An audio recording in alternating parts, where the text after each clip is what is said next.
कमला रघुवंशी कह रही है, गुरुजी ब्राह्मण लोग तामसी भोजन नहीं करते। बिल्कुल सही बात है, लेकिन कुछ मार्केट में जाकर अंडे खाते हैं, शराब पीते हैं, उनको देखा भी है। ये कौन से ब्राह्मण हैं? क्या इनको पाप नहीं लगता? हमारे राम कृष्ण इन्हें भगवान, देखो किसी जाति में पैदा हो जाना ब्राह्मण या क्षत्रिय नहीं होता। जी हां, ये जो लोग अपने आप को ब्राह्मण तथाकथित ब्राह्मण कहते हैं और सारे निम्न दर्जे के कार्य करते हैं, वो सारे कार्य करते हैं तो इनके धर्म और कर्म के विपरीत हैं, तो ऐसी स्थिति में ये ब्राह्मण है ही नहीं।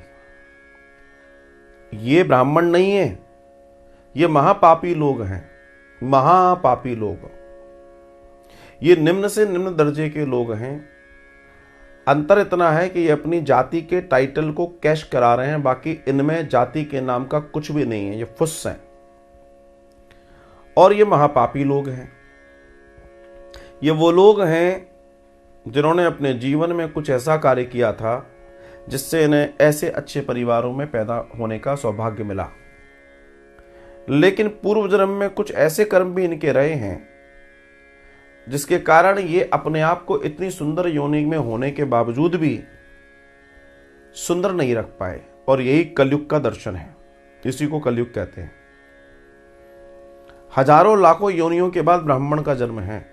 अब आप विचार कर लीजिए, श्रेष्ठ होने के बावजूद भी आप निचले स्तर का काम करोगे और आपको ब्राह्मण कहा जाए, ये और मैं ऐसे लोगों को तो मैं क्या कहूं, ये वो लोग हैं, अब चूंकि लोकतंत्र आ गया कुछ नहीं कर सकते, वरना इनको तो सूली पर लटका दिया जाए। क्यों? क्योंकि तुम्हें भगवान ने, क्योंकि आप कह रहे हो इनके राम और कृष्ण नहीं है, बिल्कुल इनके राम कृष्ण नहीं है। किसने बोल दिया इनके राम कृष्ण है? ये झूठे हैं। जिनको, जो ब्राह्मण जिसका कार्य है जीवन देना, शिक्षा देना, दान देना, अगर वो किसी जीव की हत्या करके खा जा रहा है, मार जा रहा है, जो तामसी भोजन कर रहा है, जो शराब आदि इत्यादि में है, तो ब्राह्मण कहां से हो गए? ये तो निम्न से निम्न दर्जे के लोग हैं। लेकिन क्या करें, समाज का ताना बाना ऐसा बना दिया गया है कि ये अपने आप को उन सभाओं में बैठा लेते हैं। मेरे पास, आपको बता देता हूं मैं, मेरे पास कई बार कई ब्राह्मण संगठन सो कॉल्ड होते हैं ना, ये ब्राह्मण संगठन, वो ब्राह्मण संगठन, ये ब्राह्मण संगठन, तथाकथित ब्राह्मण संगठन, तो कई बार मेरे पास कॉल और मैसेजेस आते हैं कि आप हमारे संगठन से जुड़िए और हमें आपके विचारों की बहुत ज़रूरत है, और ब्राह्मण एकता जिंदाबाद और तमाम सारी चीज़ें होती हैं, जो होता है सभी जगह होता है। तो मैं उनकी बड़ी प्रशंसा करता हूं, भाई तुम बहुत अच्छा कार्य कर रहे हो और अच्छी बात है, एकता होनी चाहिए। तो फिर मैं उनसे पूछता हूं कि आपके पूरे के पूरे जो समूह है उसमें कितने ब्राह्मण हैं, कितने % ब्राह्मण हैं? व्हाट्सएप पे चैट करने में कभी कभी वो लोग से बात कर लेते हैं, तो वो कहते हैं साहब अब हमारे इस संगठन में पूरे ब्राह्मण हैं। फिर मैं लिखता हूं कितने % ब्राह्मण हैं? फिर वो लिखते हैं नहीं नहीं, जो जितने भी हैं लोग हैं वो सब ब्राह्मण हैं। फिर मैं लिखता हूं कितने ब्राह्मण हैं? फिर वो सर पकड़ लेता है। फिर वो कहता है अरे मैं कह तो रहा हूं कि पूरे ब्राह्मण हैं। मैंने कहा नहीं, ब्राह्मण का मतलब कुछ और होता है। तो वो कहता है मतलब? फिर मैं उसको बोलता हूं शिखा, जनेऊ, मद्यपान से दूर, तिलक लगाना, पूजा करना आदि आदि चर्चा में करता हूं। फिर मैं कहता हूं कितने ब्राह्मण हैं, उसके बाद उसका जवाब ही नहीं आता, गायब। तो मुझे कोई अपने ग्रुप में भी नहीं लेता। तो समझने वाली बात यह है कि लोग कर कुछ रहे हैं, दिखा कुछ रहे हैं, असल में बेटा ये वो नहीं है। ये महापापी लोग हैं जो धर्म को भ्रष्ट कर रहे हैं, अर्थ का अनर्थ कर रहे हैं, ये भ्रष्ट है। तो बस इतनी सी चर्चा, बाकी अब मैं क्या कहूं। ऐसे मैं तो अपने यजमानों से भी कहता हूं, आप लोगों से भी कहता हूं कि आप जिनको अपने घर में ब्राह्मण स्वरूप बुला रहे हैं पूजा आदि इत्यादि के लिए, उनमें पहले आप चेक कीजिए और उनको कहिए दांत खोल के बताओ समझ गए मैं क्यों कह रहा हूं दांत खोल के बताओ? हाँ, आप समझ गए, समझदार हो आप। जो 24 घंटे अपने मुंह के अंदर तमाकू रखे हुए है, गुटखा रखे हुए है, जिसकी खुद मुख शुद्धि नहीं है, वो क्या तुम्हारे लिए मंत्र पढ़ेगा और क्या तुम्हारे लिए पूजा करेगा? धर्मशास्त्रों में लिखा है, अगर ब्राह्मण अपने पूरे नियमों और सिद्धांतों के ऊपर कार्य कर रहा है और उसकी जबान से कोई शब्द भी फिसल जाएगा तो भी उसको दोष नहीं लगेगा। कोई मंत्र इधर से उधर भी बोल देगा, दोष नहीं लगेगा। एक बहुत बड़ी बात दर्शन में आई है, देवी भागवत में मैंने सुनाई भी थी। लेकिन मैं आप लोगों से ही कहता हूं कि जो व्यक्ति खुद संयमित नहीं है, जो व्यक्ति खुद गुटखा आदि इत्यादि की चर्चा में है, तमाकू की चर्चा में, मैं तो एक जगह गया, मेरी बहस हो गई बहुत जोर से। अब वो तथाकथित जो है वो मेरे परिचित के थे, उन्होंने कहा नहीं जी हमारे गुरुजी हैं। मैंने कहा होंगे तुम्हारे गुरुजी हैं?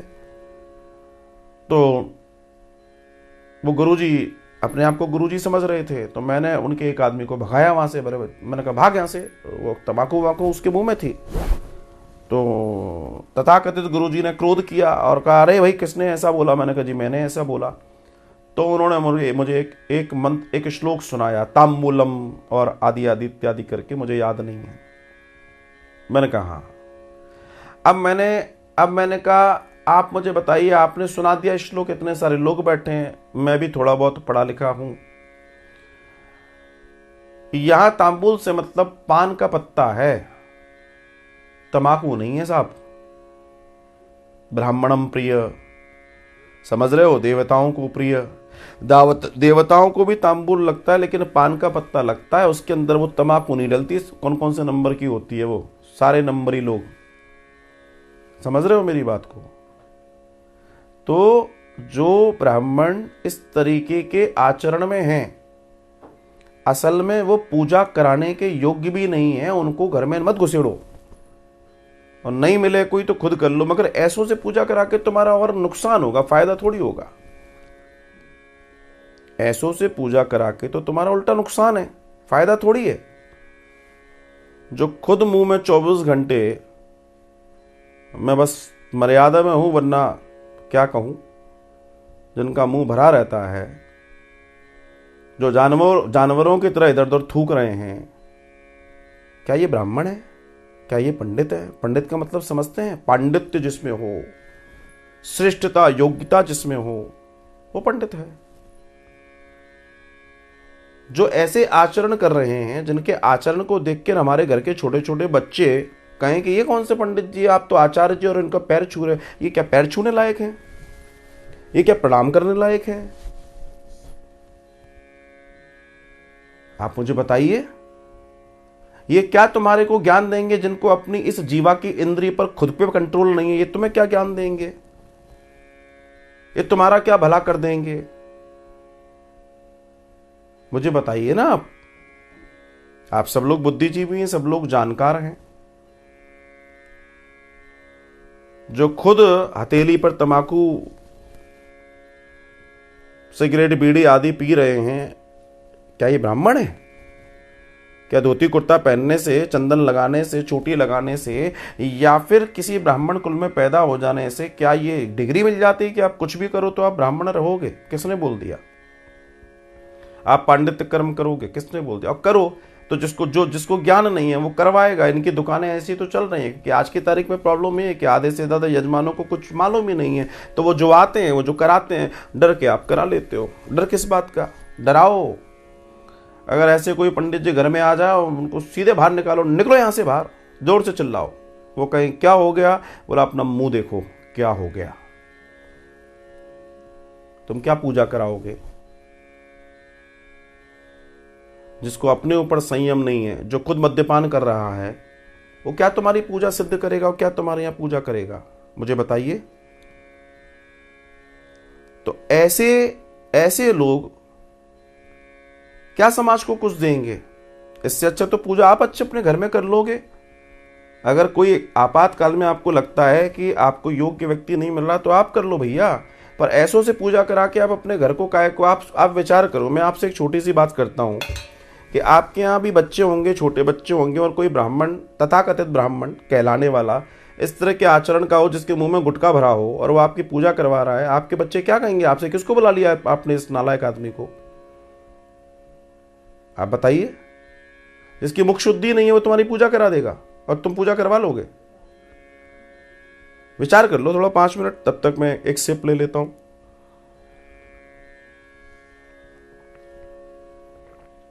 मैं आपको आगाह करना चाहता हूं, ऐसे लोगों से सावधान रहिए। अगर ऐसे लोग आपके आसपास हैं और इस तरह के कृत्य में हैं, जो आपके यहां आ रहे हैं और इस तरह के कार्य कर रहे हैं, तो आप उनसे पूजा ना कराएं, क्योंकि वो पूजा कराने के योग्य ही नहीं है।